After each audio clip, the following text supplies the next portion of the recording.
God na maka-study kita sa mga hapon sa pulong sa Diyos. And salamat ka rin sa mga amig na nagkahatag sa time for bayanihan. Matama lang ito, bago na ulan, tapos pa ng bayanihan. Okay? Kahit basta sa palibot natin. Of course, atong mga yakin ko. Okay, dito mag-proceed kita sa atong lesson. This afternoon, mag-atindog kita. Kalihok. Bukas tayo ba? Chapter 13. Chapter 13, please. Sa ating po mga Bibles. Verse number 12. 13 and 14. Romans 13.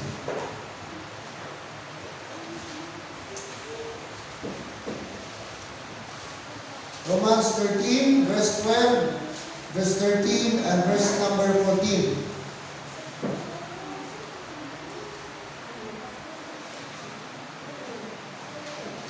Alright. Kita na? Sige, sabay-sabay tayo magbasa. Beginning from verse 12. Ready? Read. The night is far spent, the day is at hand. Let us therefore cast off the works of darkness, and let us put on the armor of light. Let us walk honestly as in the day, not in rioting and drunkenness, not in chambering and wantonness, not in strife and in vain. But put ye on the Lord Jesus Christ, and make no provision for the flesh to fulfill the lust thereof.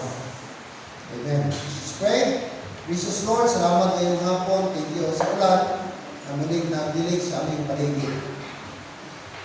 Lord, salamat din sa opportunity na kabalik ang mga brethren at sa mga hindi pa, sana makahabol sila, Lord. Importante po ang lesson na ito na marimayan kami sa caution, sa warning ni Apostle Paul that in these last days, dapat ayusin namin ang aming conduct sa inyo.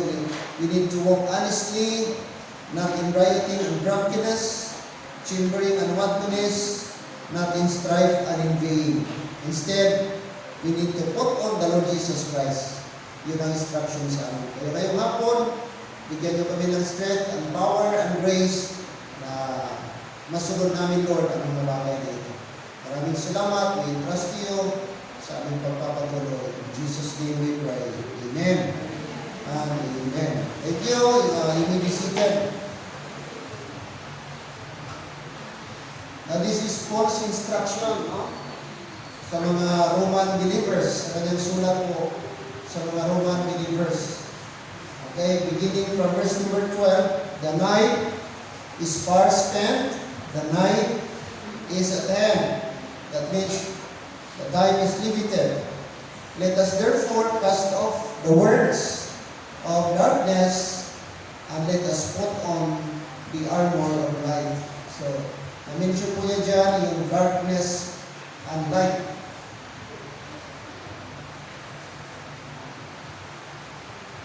Ang ating message is from darkness to Christ. Amen? Dati tayo ba? We were in bondage, sold under sin, controlled by Satan, child of Satan. But thank God, thank the Lord, when we got saved, we are no longer in darkness, but in the light.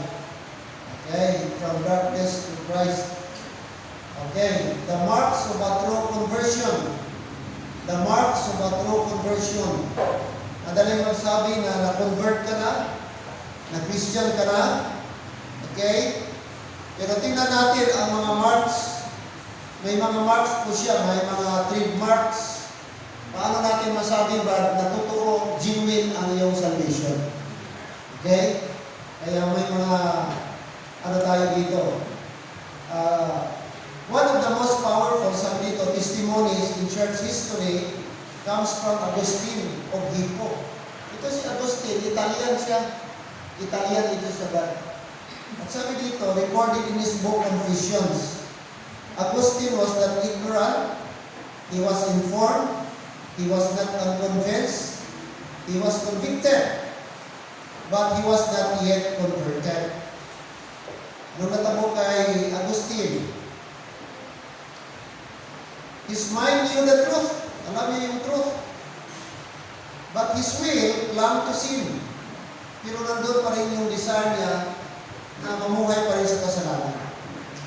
One day, in a garden in Milan, doon siya sa Milan, Italy, he was overwhelmed with so much guilt. Mabigat yung dinadala niya. He wept and cried. So, grabe yung iyak niya. At doon sa iyak niya, sabi niya, "How long, O Lord? Why not now?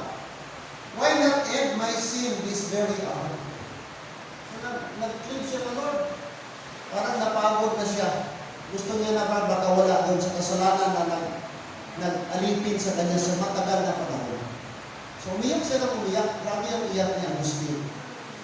Sabi niya, "Lord, tulungan niyo ako na makawala na ako dito." Yun yung prayer ni Agustin. And then, anong nangyari? At that moment, he heard a child's voice saying, habang nag-iyak siya, nakarinig siya ng boses ng isang bata. At sabi ng boses, "Take up and read. Take up and read." Kunin mo at basahin mo. Kunin mo at basahin mo. And he was referring to the Bible. He picked up the scriptures and opened to Romans 13. So binasa niya, kinuha niya yung Biblia, ibuksan niya, binasa niya, at nung i-open niya ang Bible, ito yung chapter na nabasa niya. Okay? And later, nagsulat si Agustin. Nung na-convert na siya, nakita niya yung truth ba? Ang sulat niya, "No further would I read, for instantly a light flooded my heart, and all the darkness of doubt vanished." No? Napakaganda, no? Nung na-convert na, na-save na po si Agustin, sabi niya, "No further would I read, for instantly a light flooded." Nagkaroon ng liwanag ng kanyang puso, and all the darkness of doubt vanished. No? Nawala na yung mga doubts, nawala yung bigat, nawala yung guilt, nawala yung kasalanan. No? Yun ang kanyang testimony. And that passage became the turning point of his conversion. So itong passage ba, yung turning point na nakita niya yung kasalanan niya, sarili niya, na nangangailangan siya ng Savior. That is the Lord Jesus Christ. So Romans 13, 14, 16, the practical section of Romans, where Paul the apostle shifts from doctrine to duty. After explaining salvation by grace, chapter 1 to 11, yun ang emphasis, salvation by grace. He now shifts how believers must live in response. So chapter 12, chapter 13, ito na yung chapter na nagturo si Paul paano dapat mamuhay ang Kristiyano. Okay, verse 1, chapter 1, 11, puro doctrinal yan. Doctrinal po yan ang mga chapter ba. Then beginning sa 12, beginning sa chapter 13, doon na nagturo si Apostle Paul. Ano yung mga practical ways sa ating Christian living, mga kapatid? Okay? Now, okay, immediately the passage flows from Romans 13, beginning 11 and verse 12, where Paul emphasizes the urgency of the times. The hour has come to wake up out of sleep. O, ganyan siya. To wake from sleep. The night is far spent, the day is at hand. That means, no, this is a eschatological mindset. Believers are living in the last days, awaiting Christ's return, because the day is near or the day is at hand. So, anong dapat natin gawin? Christians must no longer live like those in darkness. Huwag tayo nang mamuhay na katulad ng hindi tayo ligtas. Yun ang sabi ni Apostle Paul. Now, first thing, verse 13, anong sabi ni Paul? Okay? Chapter 13, verse 13, anong sabi ni Paul? Let us walk honestly as in the day, not in rioting and drunkenness, not in chambering and wantonness, not in strife and envying. So ito yung conduct na dapat natin i-reject. So may mga conduct, may mga pag-uugali tayo, may mga kilos tayo na dapat natin i-reject. Yun ang sabi niya, let us walk honestly in the day. Negatively, sa area tayo dapat, okay? Sabi niya, not in rioting, negative. Not in rioting, not in drunkenness, not in chambering, not in wantonness, not in strife, or in vain. Ilan lahat? 1, 2, 3, 4, 5, and 6. Amen? So isa-isahin natin yan. Anong ibig sabihin yan?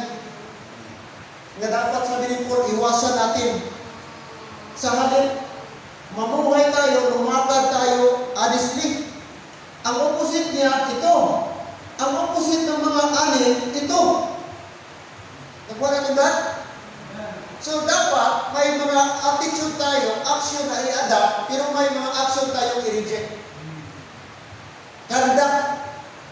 Siguro minsan, hindi tayo aware na may mga conduct tayo na na-adapt natin, na supposed to be, dapat i-reject natin. Unaware lang tayo.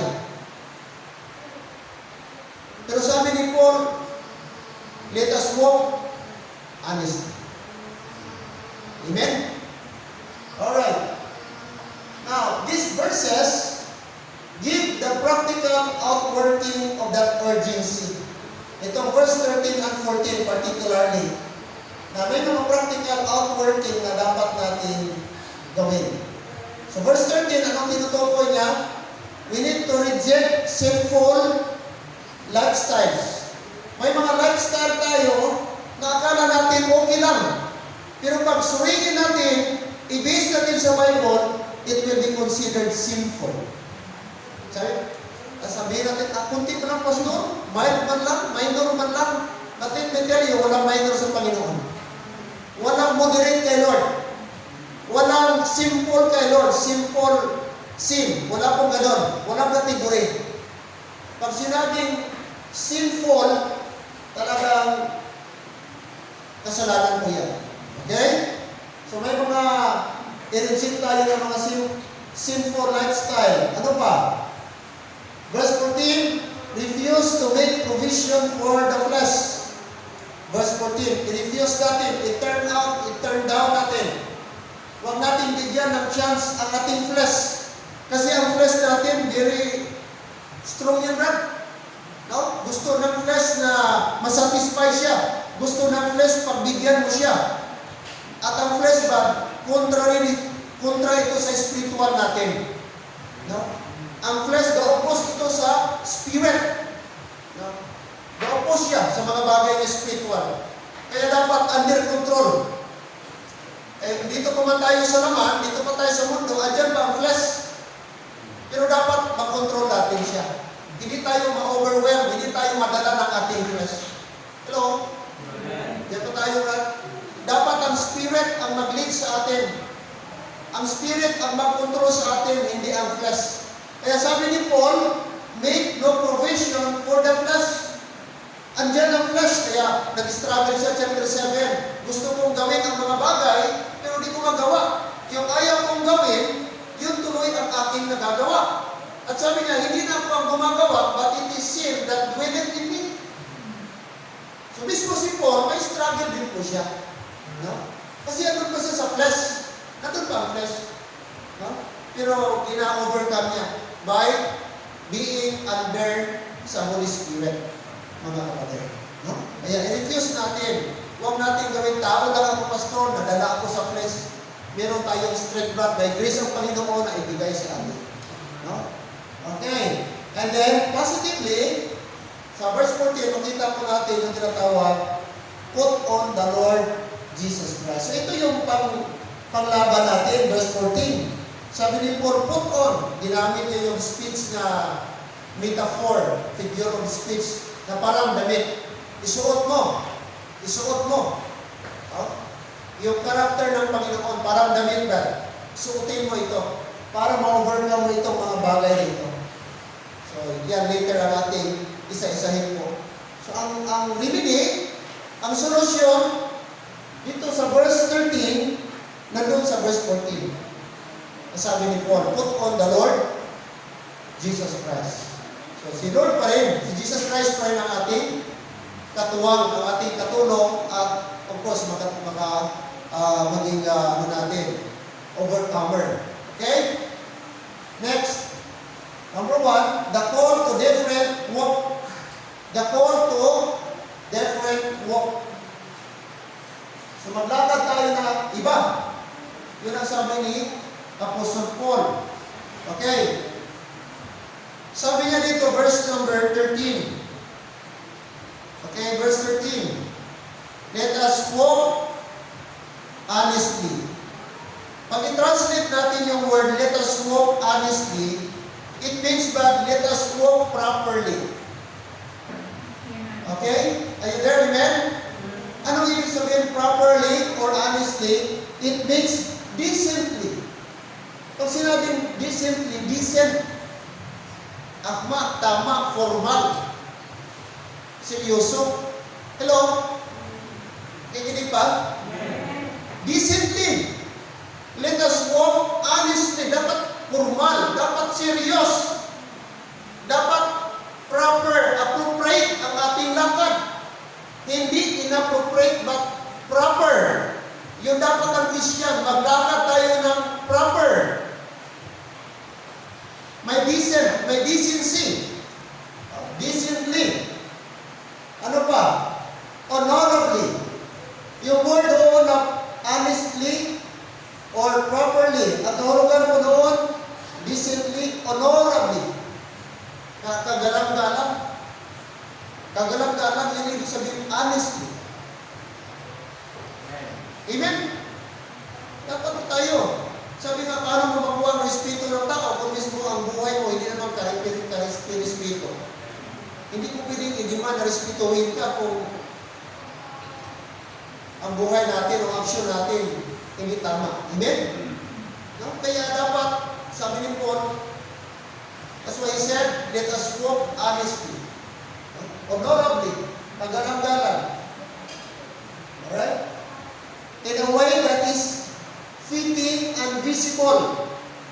This is not private religion. This is a public righteousness. Ibig sabihin, pag ang Kristiyano, mga puti, ay nakikita ang changes sa buhay mo, brad. Hindi mo pwede yung isikreto. No? Mag-flow lang yan. Natural yan, brad. Mag-follow yan. Pag tayo po ay filled with the Holy Spirit, automatic ito. Hindi man tayo perfect. But yung changes ng buhay, yung leading ng Holy Spirit, yung fruit of the Spirit, natural na lang yan sa atin ng Kristiyano. Amen? Yun ang gusto niya i-emphasize ni Paul. Hindi ito private religion. But sabi niya, public righteousness. Visible, nakikita, napapansin, nakukuha ng attention sa mga tao. Yun ang buhay Kristiyano. Ang ating lakad, sabi niya, we walk differently. Iba ka na ngayong lumakad. Since naligtas ka.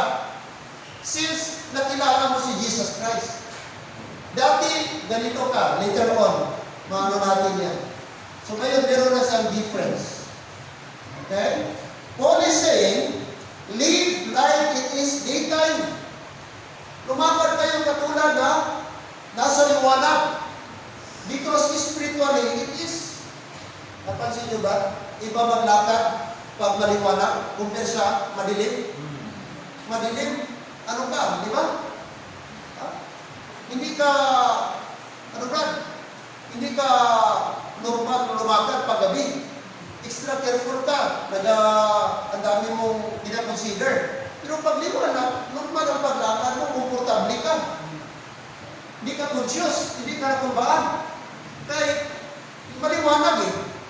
So yun ang Kristiyano rin. Pag tayo po ay nasa liwanag, nakukomportable tayo kahit sinong kausap natin, wala tayong takot. No? Sapagkat nasa liwanag tayo, wala tayong tinatago. Yun ang ibig sabihin ni Apostle Paul, mga kapatid. Okay? Live like it is a daytime because spiritually speaking, it is.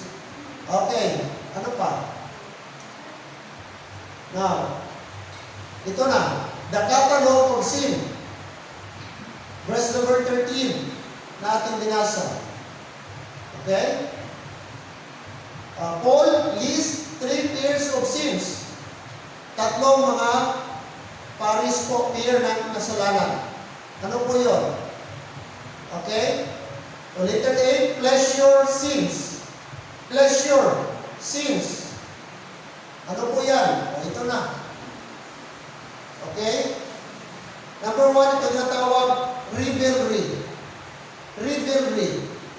Wild parties, drunken feast, wild parties or excessive parties. Ang tawag doon, revelry. Bantay ka karoon ba? Mag-party?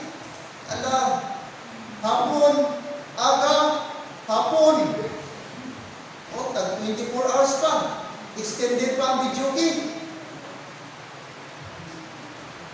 Pero pasalamat tayo kay wala na tayong video game. No? Pastor, pwede man siguro, Pastor. Pero Christian song lang. Pero Brad, bisan Christian song siguro, ngalan na video game daw din maayo. Ano mo? Bisan Christian song pa lang, Brad. Eh, number 1, ang kapauso sila, unbeliever. Yung ganegosyo dyan, unbeliever. Pangalawa, kahit Christian song, paano mo ma-garantiya na ang background dyan sa Christian song na yan, tama?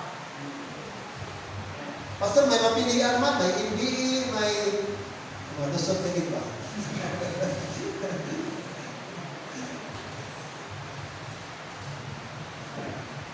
Hello, amen? Hindi na lang tamang video, okay?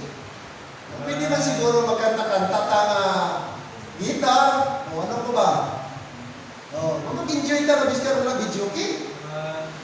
Mag-birthday ka, walang video, okay? Revelry, wild parties. Wild parties. Anong ibig sabihin ng revelry? Mga kapatid, excessive noise. No? Excessive noise, yung nakakabulahaw na. Sobra-sobra na ingay. Noisy partying, merry-making, out of control. Out of control na. Kaya last week, merong kapitbahay, Sabado, Brad, alas 11, nag-alapit na alas 12, sige pagyapon. Tapos, ang masakla, na live band, live. Kapag-kapag, Brad, tapos kakanta. Mas kusog pa rin live band kaysa video game. Okay pang video game, kaya daw makontrol mo ba? Pero pag ang live band, nakawala. Aming kapitbahay, si man. O, bagong baba, siguro padayaw-dayaw kay nakababa, nag-request ng live band. Ang problema ba kay Saturday, kahit ano mo katulog, pikit ang mata, wala ka, bang! Sadya. Nag-war practice, pagdating namin, sabi ko, ang dami sasakyan dito. Tapos din ako makapasok magpasok sa aming grayan. Kaya lahat na sasakyan, sulod-sulod. Hindi ako pa na rin isang karain doon sa amin, yung street namin. Akala ko lang na pagkatapos mga alas 10, okay na, nag-alas 11, Brad, lapit alas 12, di pa ako makatulog. Sabi ko, balda hindi na. Balda ito sa Domingo pa. Kulang ako ng tulog, mag-preach pa ako. Hanggang hapon, kung di pwede. Tapos nakita ko man doon sa announcement ng DILG na lahat nationwide, merong order na dapat hanggang alas 10 lang ang lahat ng mga video game. Lahat ng mga party, magsubra alas 10, hindi na pwede. DILG yun ang nagsabi.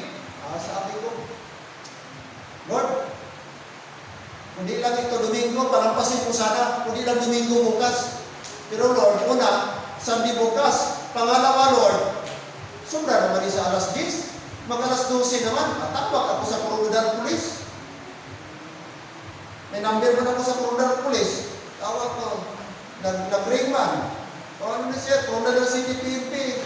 Sabi ko, sir, may concern ako. Pwede ba sir, puntahan yung kapitbahay namin dito? Kusita, Blackwan, likod ng Happy Hotel. Ganito. Kaya sir, malapit alas 12 sir, oh, sige pa sila banda-banda. Live band pagin sir. Tapos sir, may obligasyon mo sa simbahan. Ano ba sabi ko, pastor? May obligasyon mo sir? May DILG circular number sir. Narinig ko sir na ang DILG nagsabi na hanggang alas 10 lang. Ako sir. Oh, tama na sir. Sige sir, saan banda? Maya-maya, nagwang-wang lang. After 5 minutes, ipuntahan ng patrol. Narinig ko pa sa gate, ayo. Ay sir, sunod sir.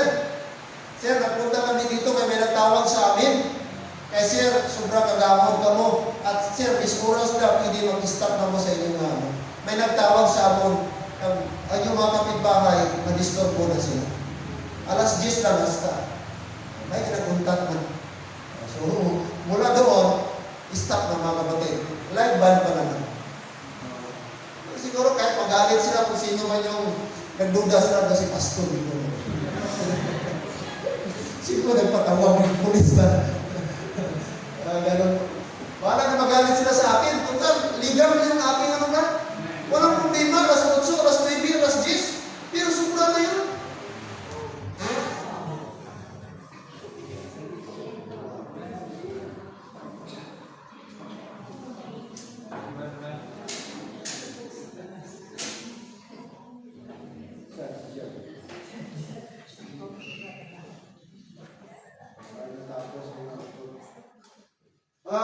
Members, sayang pa diba kung di dato ni tapuson.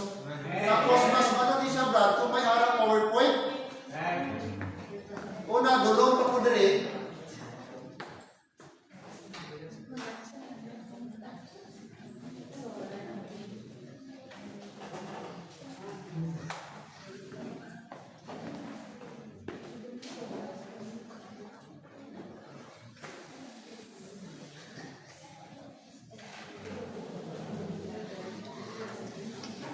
Lato tadi membalik eh.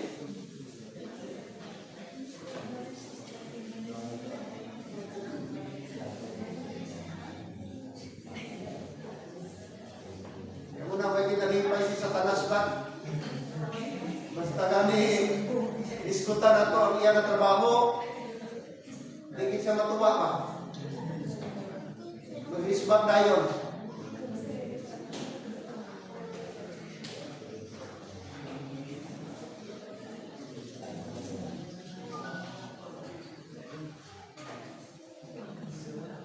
Baka may pusti na naman na irason naman sa puti ko.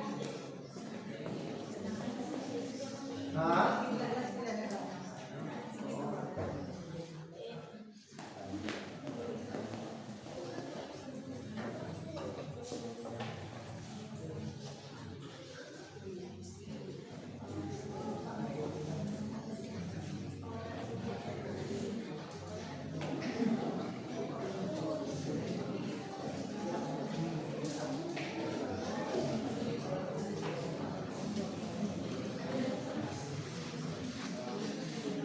So, okay lang church, itapuson na lang niya, next Sunday.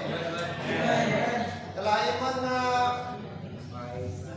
ano brad, una ibahagi tapos kung ano lang ba.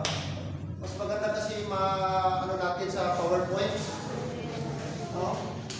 Saka medyo malilim dito, magbasa ako ng verse Bible. Biskan may plus light ba, bigyan yun. Lagi siya. So, i-early na lang natin ang ating ano, tapos may tayo pa mat, hindi pa tayo maglinis-linis kunti bago tayo mag-uwi. No, ganun na lang, alas 5 pa man. Okay, magkanta tayo, mag-offering. Tapos, kung napay, pero paglinisan tayo, mga kisami dito, ganun na lang bago tayo mag-uwi. Next Sunday na lang natin ito ipagpatuloy. Amen? Sayang man kung hindi natin makulat, hindi natin makita sa PowerPoint. Amen? So, ayok na nag-intindi tayo. Kaya ganito ka-importante kung meron tayong solar. Kasi kung may solar sana tayo, automatic hindi tayo mag-switch. Mag-switch sa solar, may ano pa rin tayo, may ilaw pa rin tayo lang. So, sige, tayo. Tatawagin natin ating moderator, Brother Ferdy. Same time, ating Zoom leader.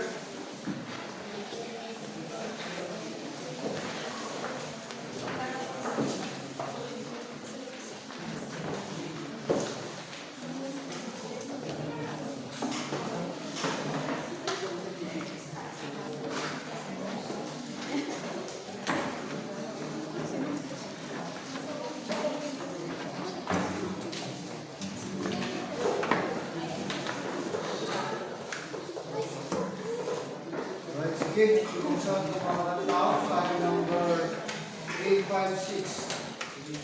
856 in the garden.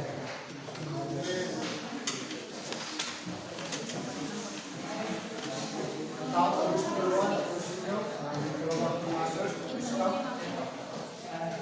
Tapos ako na pray.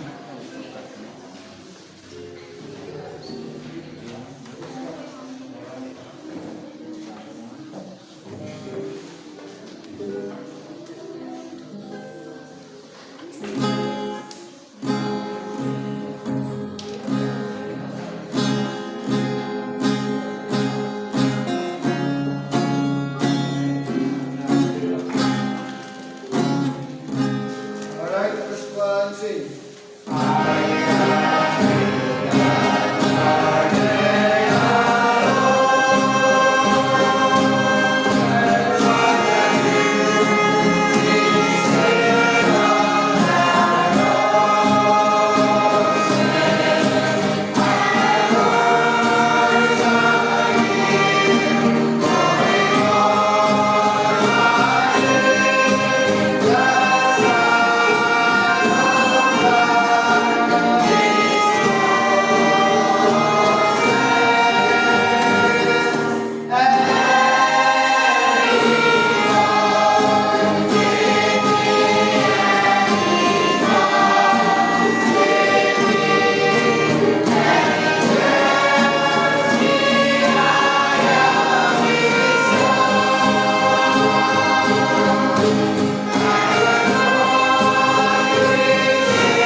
Pray.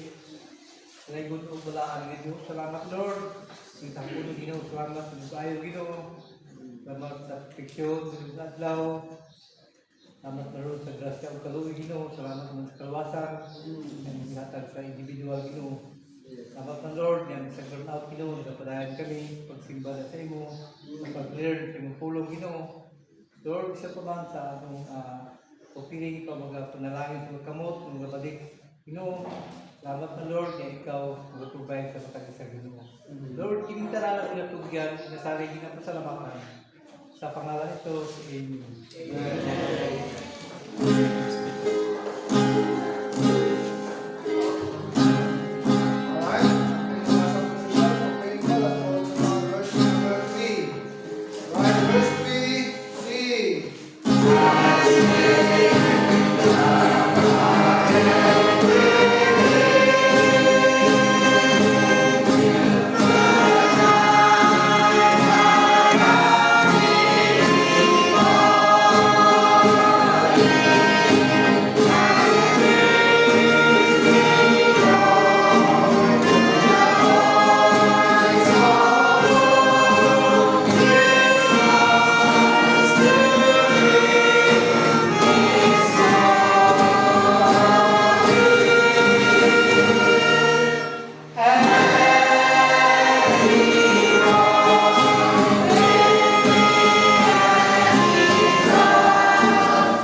Sino naman ta?